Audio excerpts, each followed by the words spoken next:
सर्वमंगल मांगल्य शिवे सर्वार्थ साधिके शरण्ये त्र्यंबके गौरी नारायणी नमस्तुते। जय माता दी। आज नवरात्रि का 7वां दिन है और आज मैं नवरात्रि के 7वें दिन श्री दुर्गा सप्तशती पाठ का 9वां और 10वां अध्याय लेकर आया हूँ। दुर्गा सप्तशती का पाठ नवरात्रि के समय में अवश्य श्रवण करना चाहिए या पढ़ना चाहिए। इससे माँ दुर्गा प्रसन्न होती हैं और सभी मनोकामनाओं को पूर्ण करती हैं। तो आइए श्रवण करते हैं दुर्गा सप्तशती पाठ का 9वां अध्याय।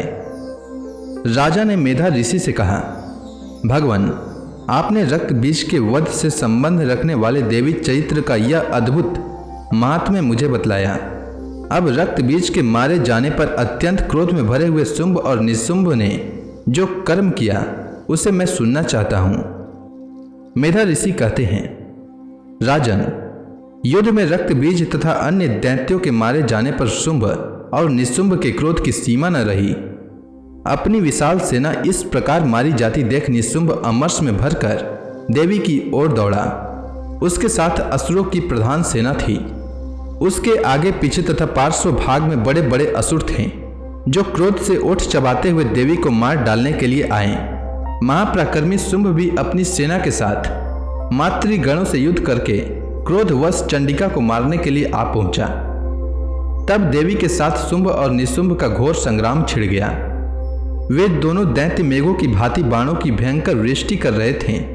उन दोनों के चलाए हुए बाणों को चंडिका ने अपने बाणों के समूह से तुरंत काट डाला और शस्त्र समूहों की वर्षा करके उन दोनों दैत्यपतियों के अंगों में भी चोट पहुंचाई। निशुंभ ने तीखी तलवार और चमकती हुई ढाल लेकर देवी के श्रेष्ठ वाहन सिंह के मस्तक पर प्रहार किया।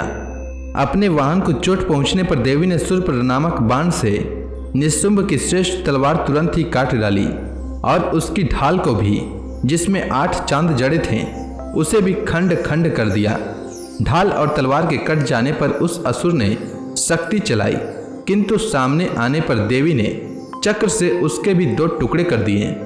अब तो निशुंभ क्रोध से जल उठा और उस दानव ने देवी को मारने के लिए शूल उठाया, किंतु देवी ने समीप आने पर उसे भी मुक्के से मारकर चूर्ण कर दिया।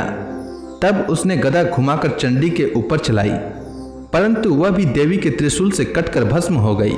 तदंतर दैत्य राज निशुंभ को फरसा हाथ में लेकर आते देख देवी ने बाण समूहों से घायल कर धरती पर सुला दिया। उस भयंकर पराक्रमी भाई निशुंभ के धराशायी हो जाने पर शुंभ को बड़ा क्रोध हुआ और अंबिका को वध करने के लिए वह आगे बढ़ा। रथ पर बैठे बैठे ही उत्तम आयुधों से सुशोभित अपनी बड़ी बड़ी 8 अनुपम भुजाओं से समूचे आकाश को ढककर वह अद्भुत शोभा पाने लगा। उससे आते देख देवी ने शंख बजाया और धनुष की प्रत्यंचा का भी अत्यंत दुस्सह शब्द किया। साथ ही अपने घंटे के शब्द से, जो समस्त दैत्य सैनिकों का तेज नष्ट करने वाला था, संपूर्ण दिशाओं को व्याप्त कर दिया। तदंतर सिंह ने भी अपनी दहाड़ से, जिसे सुनकर बड़े बड़े गजराजों को महान मद दूर हो जाता था, आकाश पृथ्वी और 10 दिशाओं को गुंजा दिया। फिर काली ने आकाश में उछलकर अपने दोनों हाथों से पृथ्वी पर आघात किया। उससे ऐसा भयंकर शब्द हुआ जिससे पहले के सभी शब्द शांत हो गए। तत्पश्चात शिवदूती ने दैत्यों के लिए अमंगलजनक अट्टहास किया। इन शब्दों को सुनकर समस्त असुर थर्रा उठे, किंतु शुंभ को बड़ा क्रोध हुआ। उस समय देवी ने जब शुंभ को लक्ष्य करके कहा, ओ दुरात्मना, खड़ा रह, खड़ा रह, तभी आकाश में खड़े हुए देवता बोल उठे, जय हो, जय हो। शुंभ ने वहां आकर ज्वालाओं से युक्त अत्यंत भयानक शक्ति चलाई। अग्नि में पर्वत के समान आती हुई उस शक्ति को देवी ने दूर हटा दिया। उस समय शुंभ के सिंहनाद से तीनों लोक गूंज उठे।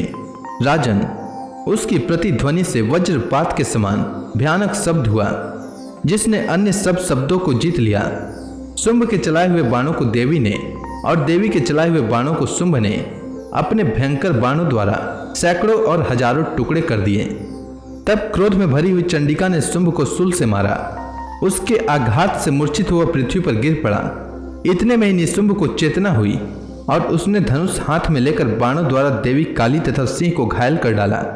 फिर उस दैत्य राज ने 10,000 बाहें बनाकर चक्रों के प्रहार से चंडिका को आच्छादित कर दिया। तब दुर्गम पीड़ा का नाश करने वाली भगवती दुर्गा ने कुपित होकर अपने बाणों से उन चक्रों तथा बाणों को काट गिराया।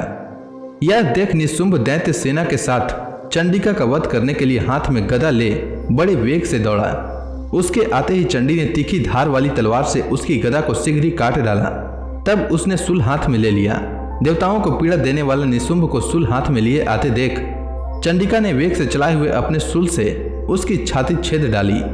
शूल से विदीर्ण हो जाने पर उसकी छाती से एक दूसरा महाबली एवं महापराक्रमी पुरुष खड़ी रह कहता हुआ निकला। उस निकलने वाले पुरुष की बात सुनकर देवी ठठहाकर हंस पड़ी और खंग से उन्होंने उसका मस्तक काट डाला। फिर तो वह पृथ्वी पर गिर पड़ा। तदंतर सिंह अपनी डालों से असुरों की गर्दन कुचलकर खाने लगा। यह बड़ा भयंकर दृश्य था। उधर काली तथा शिवदूती ने भी अन्य ने दैत्यों का भक्षण आरंभ किया। कौमारी की शक्ति से विदीर्ण होकर कितने ही महादैत्य नष्ट हो गए। ब्राह्मणी के मंत्र पुत जल से निस्तेज होकर कितने ही भाग खड़े हुए। कितने ही दैत्य महेश्वरी के त्रिशूल से छीण भीण हो धराशायी हो गए। वाराही के थुथन के आघात से कितनों का पृथ्वी पर कुचुंबर निकल गया। वैष्णवी भी अपनी चक्र से दानों के टुकड़े टुकड़े कर डाले। इंद्री के हाथ से छुटे हुए वज्र से कितने ही प्राणों से हाथ धो बैठे। कुछ असुर नष्ट हो गए, कुछ उस महायुद्ध से भाग गए तथा कितने ही काली शिवदूती तथा सिंह के ग्रास बन गए। इस प्रकार से मार्कंडेय पुराण में सावर्णिक मनवंतर की कथा के अंतर्गत देवी महात्म्य में निशुंभ वध नामक 9वां अध्याय पूरा हुआ। अब आइए श्रवण करते हैं दुर्गा सप्तशती का 10वां अध्याय। ऋषि कहते हैं, राजन, अपने प्राणों के समान प्यारे भाई निशुंभ को मारा गया देख तथा सारी सेना का संहार होता जान शुंभ ने कुपित होकर कहा, दुष्ट दुर्गे, तू बल के अभिमान में आकर झूठ मूठ का घमंड न दिखा। तू बड़ी मानिनी बनी हुई है, किंतु दूसरी स्त्रियों के बल का सहारा लेकर लड़ती है। देवी बोली, ओ दुष्ट, मैं अकेली ही हूं। इस संसार में मेरे सिवा दूसरी कौन है? देख, ये मेरी ही विभूतियां हैं, अतः मुझ में ही प्रवेश कर रही हैं। तदंतर ब्राह्मणी आदि समस्त देवियां अंबिका देवी के शरीर में लीन हो गई। उस समय केवल अंबिका देवी ही रह गईं। देवी बोली, मैं अपनी ऐश्वर्य शक्ति से अनेक रूपों में यहाँ उपस्थित हुई थी। उन सब रूपों को मैंने समेट लिया। अब अकेली ही युद्ध में खड़ी हूं, तुम भी स्थिर हो जाओ। ऋषि कहते हैं, तदंतर देवी और शुंभ दोनों में सब देवताओं तथा दानवों के देखते देखते भयंकर युद्ध छिड़ गया। बाणों की वर्षा तथा तीखे शस्त्रों एवं दारुण अस्त्रों के प्रभाव के कारण उन दोनों का युद्ध सब लोगों के लिए बड़ा भयानक प्रतीत हुआ। उस समय अंबिका देवी ने जो सैकड़ों दिव्य अस्त्र छोड़े, उन्हें दैत्यराज शुंभ ने उनके निवारक अस्त्रों द्वारा काट डाला। इसी प्रकार शुंभ ने भी जो दिव्य अस्त्र चलाए, उन्हें परमेश्वरी ने भयंकर हुंकार शब्द के उच्चारण आदि द्वारा खिलवाड़ में ही नष्ट कर डाला। तब उस असुर ने सैकड़ों बाणों से देवी को आच्छादित कर दिया। यह देख क्रोध में भरी हुई उन देवी ने भी बाण मारकर उसका धनुष काट डाला। धनुष कट जाने पर फिर दैत्यराज ने शक्ति हाथ में ली, किंतु देवी ने चक्र से उसके हाथ की शक्ति भी काट गिराया। तत्पश्चात दैत्यों के स्वामी शुंभ ने चांद वाली चमकती हुई ढाल और तलवार हाथ में ले उस समय देवी पर धावा किया। उसके आते ही चंडिका ने अपने धनुष से छोड़े हुए तीखे बाणों द्वारा उसकी सूर्य किरणों के समान उज्जवल ढाल और तलवार को तुरंत काट दिया। फिर उस दैत्य के घोड़े और सारथी मारे गए। धनुष तो पहले ही कट चुका था। अब उसने अंबिका को मारने के लिए उद्यत हो भयंकर मुदगर हाथ में लिया। उसे आते देख देवी ने अपने तीक्ष्ण बाणों से उसका मुदगर भी काट डाला। इस पर भी वह असुर मुक्का तान कर बड़े वेग से देवी की ओर झपटा। उस दैत्यराज ने देवी की छाती में मुक्का मारा। तब उन देवी ने भी उसकी छाती में एक चाटा जड़ दिया। देवी का थप्पड़ खाकर दैत्यराज शुंभ पृथ्वी पर गिर पड़ा, किंतु पुनः सहसा पूर्ववत उठकर खड़ा हो गया। फिर वह उछला और देवी को ऊपर ले जाकर आकाश में खड़ा हो गया। तब चंडिका आकाश में भी बिना किसी आधार के ही शुंभ के साथ युद्ध करने लगी। उस समय दैत्य और चंडिका आकाश में एक दूसरे से लड़ने लगे। उनका वह युद्ध पहले सिद्ध और मुनियों को विस्मय में डालने वाला हुआ। फिर अंबिका ने शुंभ के साथ बहुत देर तक युद्ध करने के पश्चात उसे उठाकर घुमाया और पृथ्वी पर पटक दिया। तब समस्त दैत्यों के राजा शुंभ को अपनी ओर आते देख देवी ने त्रिशूल से उसकी छाती छेद कर उसे पृथ्वी पर गिरा दिया। देवी के शूल की धार से घायल होने पर उसके प्राण पखेरु उड़ गए और वह समुद्रों, द्वीपों तथा पर्वतों सहित समूची पृथ्वी को कपाता हुआ भूमि पर गिर पड़ा। तदंतर उस दुरात्मा के मारे जाने पर संपूर्ण जगत प्रसन्न एवं पूर्ण स्वस्थ हो गया तथा आकाश स्वच्छ दिखाई देने लगा।